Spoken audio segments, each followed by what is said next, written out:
Welcome to the Cat Clinic. Today we're going to be focusing on how to administer the subcutaneous fluids to your kitty.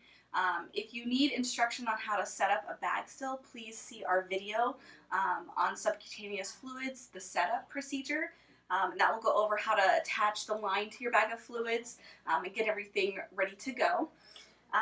Today we have a little kitty here named Kobe, and he's going to be helping us with this video here. So when you're administering subcutaneous fluids to your cat at home, you definitely want to start with an area that's set up and comfortable for you. At some point it may make more sense to go directly to your kitty's favorite spot to administer the fluids.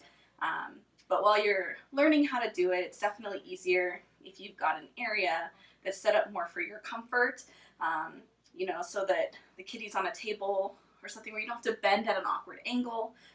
You can just administer the fluids. So once you find an area that works for you and the fluids are up on an elevated area hanging from a hook or a hanger nearby, you're going to go ahead and get the kitty in a position that works for you. I'm right-handed, so I do like to direct the needle with my right hand. You're going to administer the fluids around the shoulder blade area. They have a lot of loose skin there and they don't seem to mind a needle poke in that area quite as much. Some people do like to alternate the area where they're giving the fluids each time. So one day they might do it slightly off to the right, some days slightly off to the left. Whereas some people do like to just give it right in the center each time. However you do decide to administer the subcu fluids, that is okay. Once you've decided where you're going to give the subcutaneous fluids, you do want to lift up and create a little pocket right here, a little tent, if you will. You always want to be aware of where your fingers are, so you don't accidentally poke too high into your own fingers, and you also don't want to be poking directly down towards the kitty. You want to kind of stay parallel to the kitty's back here. So when I pick up my needle, I will be kind of pulling up here and just going directly underneath. Think of it kind of like removing a band-aid. You want to do things as quickly as possible. Once you decide to give it, the more you're messing with them and picking up and dropping and touching and moving, they're going to pick up on your nervous energy and they may become a little bit more antsy and difficult to administer the subcutaneous fluids to. So once you've kind of decided that you're going to go ahead and go for this, you're going to remove the cap of the needle, and then you're going to go ahead and pull up here and just 1, 2, 3, pop it right underneath the skin there. Like I said, the quicker the better. Now, I don't worry about getting the entire needle underneath the skin when I initially poke. I just worry about being as quick as possible and then just give the kitty a moment to settle down or get relaxed if they've gotten a bit wiggly during that part. And then I'm going to carefully reach over and find my clamp and roll it back all the way. And then I'm going to look over here to see if it's dripping. You'll see here it did start dripping. If you weren't to see any dripping there, you would want to move the clamp and find the area where it's been clamped together and gently roll that between your finger and make sure that it wasn't just stuck together and that was preventing the dripping here. It is possible to actually poke through the skin and come out the other side when you're administering subcutaneous fluids. This is something that may be more likely to happen if you have a very old kitty with very thin skin. It also is more likely that you might not notice it if they have long fur. I'm going to go ahead and use this stuffed kitty here so we don't have to poke little Kobe repeatedly to show you this. But when you take the needle off and you create your little tent here, when you go through, sometimes you may come out the other side and you might not even notice it because of the fur. So when you start your fluids, you do want to look carefully for any water that might be dripping down the side of your kitty.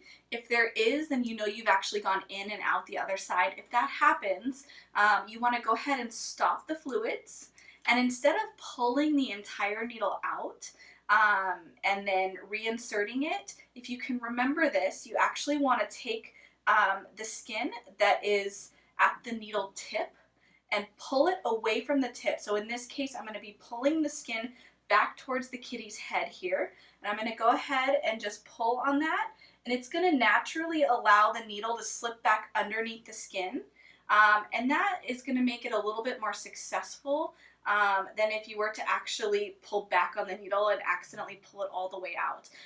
This means that when I restart the fluids here, I should not see any water dripping down the side of the kitty anymore. The reason that I prefer this method for fixing this problem, if you are to pull the needle out, you now have 2 holes that you've created here. And then you're going to put a fresh needle on, and then you're going to start over, and you're at least going to be putting in 1 more needle hole there. And if you have that mistake happen again, it might be 2 more holes. Each hole that is created by the needle, I mean, it's not going to heal instantaneously, so you may get leakage out of those areas. So if we have to do this repeatedly, it's going to be really difficult to get all of that fluid to sit under the skin because it's going to want to escape out of these previous needle holes. If you follow the method that I've showed you here, it will be a little bit more successful. You may still have some leakage, but a lot less leakage than if you were to repeatedly repoke with a new needle each time. It is difficult to remember to do this, especially as your adrenaline will be flowing and you're probably going to be nervous the first few times that you do this. But if you can keep your head about you and you can remember this technique, it will probably help you significantly. I am going to give the recommended amount by the doctor. It might be 100 cc's, maybe 150, it may be 200. It really just depends on what the doctor has prescribed. As the fluids go under, you may see a little bit of twitchiness on their back. The fluids are room temperature, which is going to be much colder than their body temperature, and that may feel a little bit funny to them. So you may see a little bit of they twitch, roll their shoulders or their skin around. That's nothing to be concerned about. If that's something your kitty does a lot or every time you're administering the subcutaneous fluids, you may decide to try warming the fluid bag before administration, and there are 2 ways that you can do that. The first is you can actually put the fluids into a bowl of warm water. You do want to make sure that this connection piece stays out of the water. So you want to put the top of the bag in and leave this connection out. The second way that you can do it is to actually take a heating pad and wrap it around the bag of fluids and allow it to warm up that way. Once you've allowed the fluids to flow for the first few minutes, you will see a little bit of a bubble forming. At that point, you can carefully slide the needle the rest of the way under the skin. That's going to provide it with a little bit more stability, so it doesn't slip out if your kitty moves suddenly or decides to try to run off the table during administration. Once you've given the required amount of fluids, which may take anywhere from about 2 to 7 minutes, depending on how much you're going to be administering and whether or not you have anybody helping you to administer the subcutaneous fluids, you're going to carefully locate the clamp and you're going to slide it all the way shut. Once it's all the way shut, you're going to go ahead and come over and you're going to actually pinch the skin around the needle, and that way once you remove the needle, you just kind of hold that spot for a few seconds, and maybe even 5 or 10 seconds if your kitty will tolerate it. And that's it. You're all done. Now we're going to carefully recap the needle on the table here. There we go. And that's all there is to it. You may see that your kitty does have a little bit of leakage in that area, and that's totally fine. It really just depends on how tight their skin is and how much space they have underneath there for the sub-Q fluids. If there's not a lot of space, unfortunately, you will see some come back out, and it will kind of be damp in that area. It is also possible to see a little bit of blood-tinged fluid come out, and that is totally normal as well. It's nothing to be concerned about. If it is continuing to bleed, you can take a little napkin or tissue and just put some pressure on that area. It usually doesn't happen often, but the skin does have capillaries in it, so unfortunately, sometimes you may have bad luck of hitting one on the way in. But again, nothing to be concerned about. Just apply some pressure to that area and it will go ahead and stop. If there's anything that ever seems alarming, you can always call us here at the cat clinic, and we're happy to talk to you over the phone or take a look at your kitty if you have any concerns. Hopefully this video has helped you to feel more comfortable administering subcutaneous fluids to your kitty. If you do feel that you need more one-on-one help, please call the clinic and we're happy to set up an appointment with a technician to go over that with you. But thank you so much for watching this video. Thank you, Cobes. Aw, you're such a good boy. Thank you to Kobe for helping us out with this video today. He's such a good boy.